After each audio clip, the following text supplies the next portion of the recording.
Hello and welcome. Today I want to talk about avoidance. How it's kind of like a pressure cooker that leads to explosions. The topics that we have set up for today are the shutdown and the stonewall, procrastinating pain, it's not all that bad, and should we outgrow our avoidance? Before we get into today's topic, some friendly reminders to subscribe to my channel, like this video, and be sure to get some time outside today. Wherever you're watching this from, at least where I am, it's a beautiful day. It's not too hot, not too cold, and there's some clouds in the sky, but they're white and fluffy and pretty and not rain clouds. So if it's rained all week where you are, remember we're like glorified houseplants and we need some sunshine sometimes. I love when the weather gets warmer. When it's winter, I'm all sweaters and elastic waistbands. And now that it's a little bit nicer out, I'm wearing some fun shirts. And also still the elastic waistbands. What can you do? Anyway, moving on to our first topic, the shutdown and the stonewall. I also want to talk about this topic because it's something, well, I believe we all deal with at some degree or another, but it's something that I deal with, especially when it's something that's uncomfortable for me. And I don't think that it's always something that happens maliciously. Sometimes it's just something that just happens and it doesn't necessarily need to have a big reason. It just does. So anyway, moving us into our first topic of the shutdown and the stonewall. Okay, so the first thing that we can say is what is avoidance? Avoidance is difficulty expressing vulnerability due to fear of judgment or rejection. That's, I think, pretty common. If you don't think that your peers are going to accept the thing that you have to say, then you might just kind of avoid saying it, or you might prolong saying it, even if you intend on doing it eventually. Now, I want to talk about the consequences a little bit of this. The consequences being, first of all, with other people's perception. So, this topic is about shutting down or stonewalling people. If you're not sure what stonewalling is, that's like icing people out. That's the silent treatment, or treating people like they just don't exist because you have difficulty explaining your emotions. That is not good. That is not healthy whatsoever. And shutting down is honestly, it looks the same, but it's not the same. Shutting down is having difficulty describing your emotions because you either lack the emotional intelligence or you lack the emotional language to be able to label your feelings. Now, I shut down sometimes. When I'm experiencing big feelings, it can be difficult for me to label them and explain them, and I just kind of feel like there's no possible way the other person can understand how I'm feeling exactly in this moment. So for me, this means that I take a lot of time to process things, and really the difference in shutting down versus stonewalling, in my opinion, is whether or not you actually ignore the person. So when I shut down emotionally around a problem, I shut down around that problem, not around the person. So if they want to ask me how my day is, or if they have something else to talk about that's like important information for them to share, then I will listen to them and I will respond to the best of my ability. But shutting down means I kind of get like tunnel vision and I can't really break away from the problem that I'm experiencing. And it's difficult to talk about it until I've processed it. Not difficult to talk to the person, but difficult to dissect that problem. The problem with either shutting down or stonewalling is other people's perception. They can feel isolated or iced out, and they have no control over the access that they have to you, and they deeply, deeply require a release of tension. I've had people stonewall me and shut me out, and it's tense. You feel like you're walking on eggshells, and the biggest time that this happens is either in a romantic relationship or when you're living with somebody. It can be very, very challenging. It's not a fun feeling to be on the receiving end of somebody who stonewalls or shuts down. Now, this can actually also come from your necessity. Sometimes you need this processing space. Potentially, you feel like it's unsafe to share, or potentially you came from a place growing up where it was unsafe to share, and this is just a habit that you've carried forward. As I said, you're unable to process and name your feelings in the moment, and you may require some processing time before or during big talks. Shutting down is different than stonewalling. Stonewalling is a defense mechanism, otherwise known as the silent treatment, that intentionally blocks communication with someone in order to feel in control of an argument or an outcome. Not responding, looking through them, complete ice. This is sometimes followed by completely ignoring the original problem, and just trying to go back to the way that things were before you had this disagreement and never ever actually dissecting what just happened. Shutting down is also a defense mechanism, but it looks different because it stems from a different place. They may have tunnel vision around this problem and they want to talk to you to face the problem, but they don't possess the language or processing skills to do so in your timeline. The key characteristic here is whether or not they shut you out around regular schmegular conversations if you engage with them differently. In other words, are they giving you the silent treatment or avoiding the original topic that led to their tunnel vision? Now, both of these things, stonewalling and shutting down, stem from avoidance. The problem with avoidance in relationships is it leads to misunderstanding. You may be shutting down, but your partner feels stonewalled. Or someone may be stonewalling and their partner doesn't know what they possibly did to deserve such treatment, in which case a stonewaller succeeds in their original goal to protect their vulnerability, but their partner will continue to put them in a vulnerable state until they draw that line. Avoidance comes in many forms, some laced with malice and others from a place of necessity, but ultimately it delays healthy communication in flourishing relationships. And ultimately, we want flourishing relationships. So for me, this means I like to have my processing time. I like to, if there's a disagreement or a problem, I like to take space. But I also like to have a time limit on that space so that I'm not making somebody feel like I'm just ignoring the problem and I will never ever talk to them about that problem. I have to make sure that they're aware that we will talk about this by tomorrow morning or we will talk about this within the next week, depending on what it is. But yeah, I don't like to be the person who shuts down, but it happens. I can't necessarily help it. All I can do is practice facing things head on. Moving on to our next topic of procrastinating pain. Change and avoidance is born from the idea that both options suck, which option sucks less. For example, if your avoidance causes you to stack up bills every month and you realize the stress of the bank calling you is worse than going without your instant gratification impulse purchases, then you'll give up your impulse purchases and become better with your money.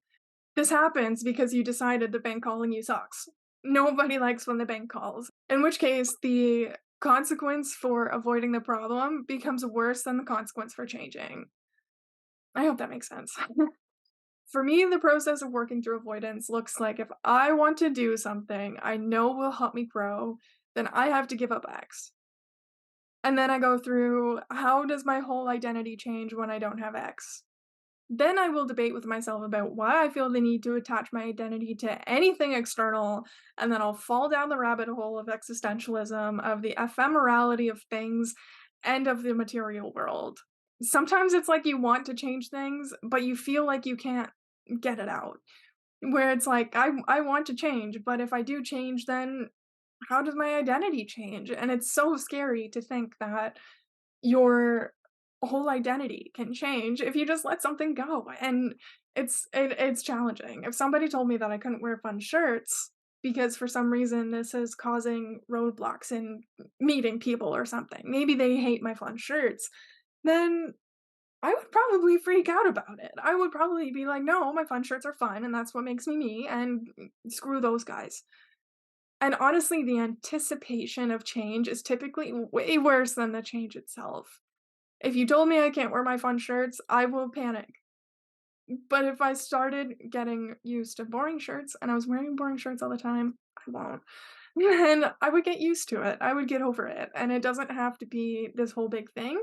Sometimes we just have to come to terms with the fear that comes about and the discomfort that comes about when you are making this new choice, when you are taking on a new path. Starting new things, creating new pathways in the brain, breaking patterns, like these things are so friggin' uncomfortable. And honestly, the longer that we procrastinate doing the things that we need to be balanced, the more difficult it becomes to actually make those changes. The longer you procrastinate, the easier it is to just rely on that mental narrative that you've already developed for yourself as to why the change is too difficult, then why the option that you're sticking with sucks less than if you made this change. For me, this lies in if you've heard the phrase, you can't teach an old dog new tricks. Sometimes you become that old dog where you've done something for so long that it takes a lot of evidence for your brain to understand that there's a different path available to you. And that's what your brain needs. Your brain needs evidence in order to make a change. If you've been living with a certain mindset for your entire life, your brain will not make a change unless it sees evidence as to why it's a good thing. Your brain needs evidence to understand why it would suck less than what you are currently doing in order to make this change. Now, shifting to it's not all that bad, is it? Now, if you've been keeping up with my show, you know that we like to talk about self sabotage in a lens where we talk about the downsides and the setbacks and the consequences, but we also like to talk about the benefits. Why being an avoidant person might also be a good thing for you. It doesn't have to all be a bad thing. When you're an avoidant person, you're the calm in the storm when life puts you down. Maybe you have stacking bills, or maybe you're failing classes, or maybe you're not sure if you're going to graduate, or maybe you really need to break up with somebody and it's been months and you have yet to do it. Your peers are firstly looking at you as if there's absolutely nothing wrong, nothing going on, because you're avoiding the problem and not like panicking about the problem. I'm not suggesting anybody to panic. This is just the benefits of avoidance. And if your peers knew what was actually going on, they would be thinking, how are they so chill? How are they able to have these stacking bills, this dead end relationship, any of these things, and just be so chill? Because because most people can't avoid something as serious as stacking bills or being in a relationship that they know is going nowhere. Another point about avoidance is that it is not indicative of intellect. It's actually indicative of nervous system safety. You're not always an avoider. You know that you can do hard things, but occasionally life does its life thing and all of the shit hits the fan all at once. Sometimes you have to pick things that, yes, maybe they are a priority, but they can't be a priority this moment. So you have to compartmentalize and avoid them for now so that eventually you can, when you have space, you can get to them. This is when the uncomfy tasks take a sidestep from purview. And the reason why I say it's not indicative of intellect is because occasionally people can view avoidance as laziness. It's not laziness, it's a defense mechanism. Typically, people know exactly what it is they need to do, they just don't feel it as a priority yet. And that does not make you lazy. That's just a warning sign that your nervous system does not feel safe to approach a problem yet.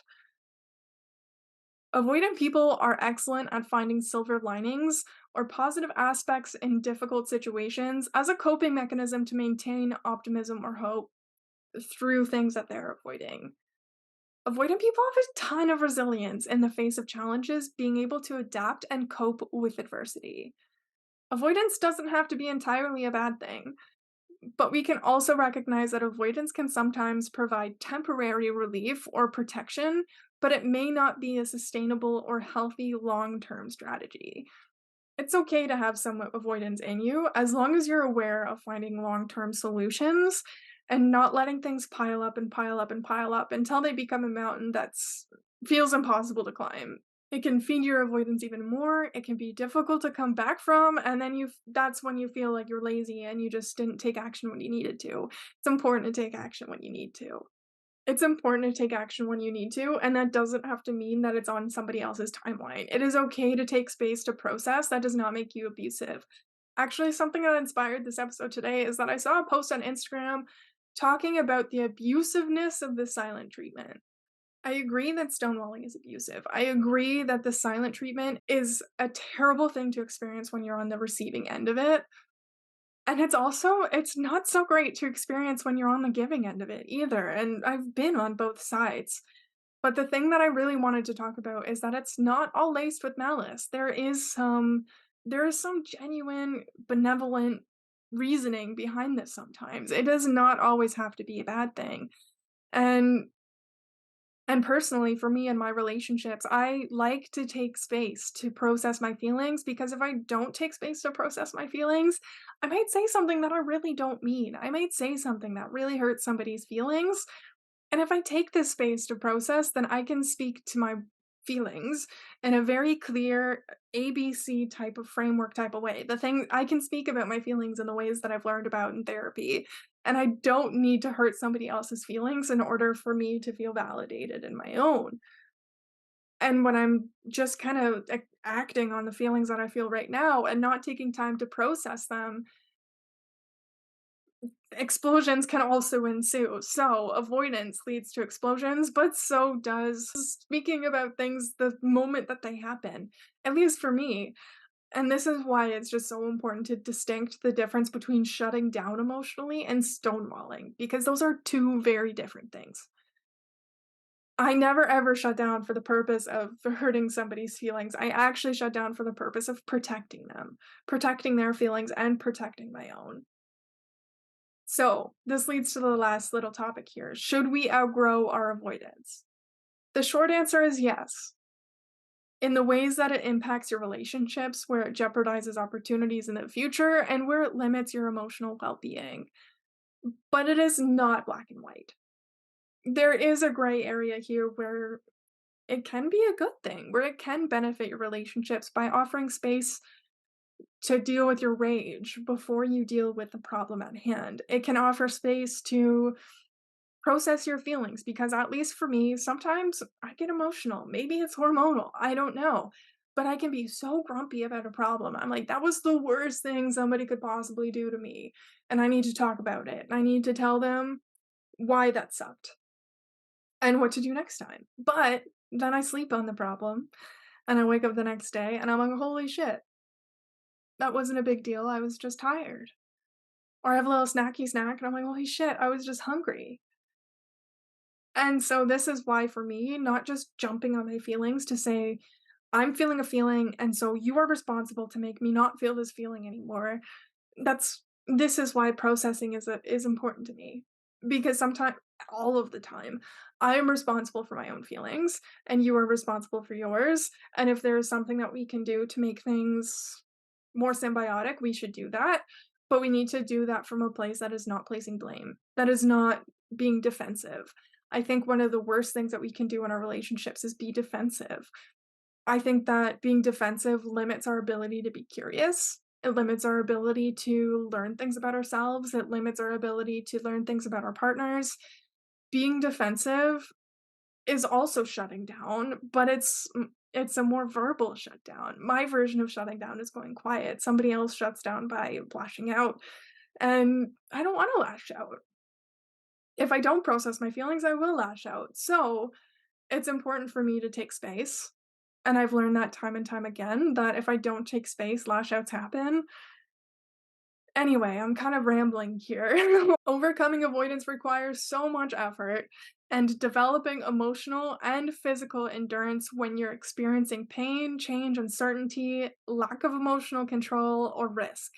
At least for myself, as someone who aims to put as little effort in as possible to reap the highest reward as possible, the goal is not to stop avoidance but to manage it.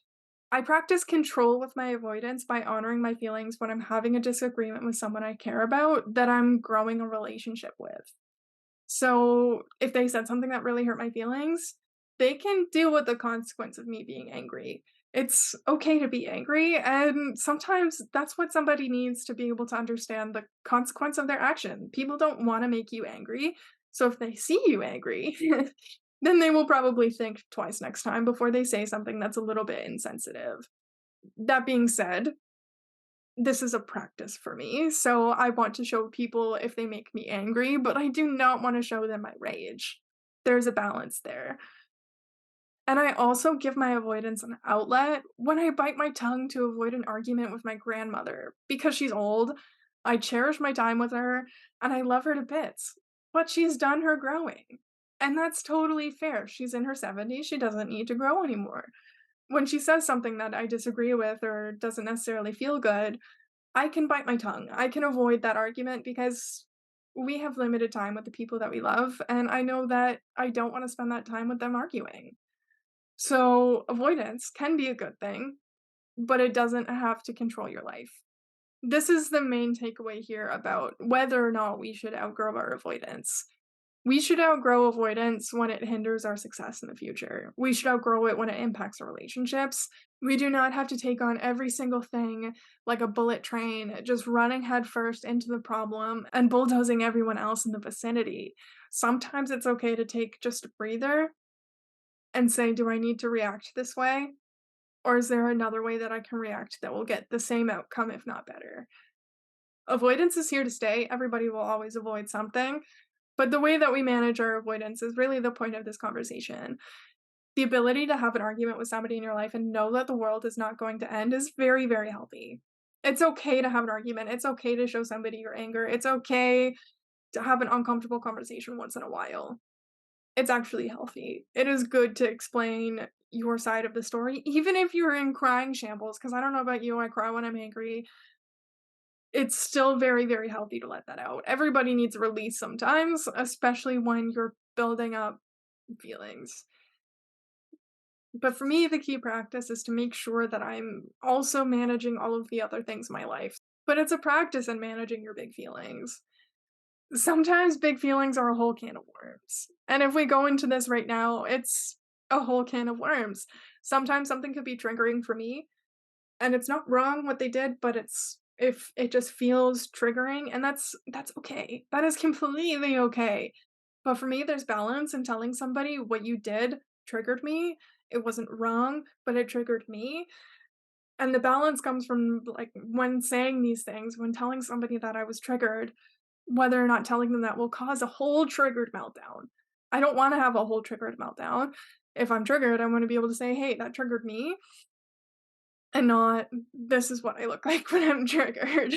Um and maybe honestly that's still a practice in honoring my own vulnerability and allowing myself to let down those walls of what it's like when I'm triggered in front of somebody else, but it doesn't need to happen all of the time. Sometimes it's a very simple, calm conversation of why something was a trigger for you, and it doesn't need to be a whole conversation about the whole history behind the fact that that was a trigger. I hope that makes sense. This episode is coming to a close. We talked about the difference between shutting down and the silent treatment. We talked about how shutting down is procrastinating pain or discomfort. We also talked about some of the benefits of avoidance and how it's not always a bad thing. And we left off with the question, should we outgrow our avoidance? And I want you to think about that question. I have my answer on why it's a gray area, but I want you to think about it as well. Is this something that you can outgrow? Is this something that's part of you? Is this something that can change or is just going to stay the same forever? Is this something that can evolve and stay a part of you? Do you need to attach your identity to being an avoidant person? Do you have the ability to just completely stop avoiding things and face everything head on? I don't know the answer to these questions. You know the answer to these questions, at least for yourself. So, thank you so much for being here with me. Thank you for listening. Thank you for subscribing. Thank you for liking this video. I will catch you next time.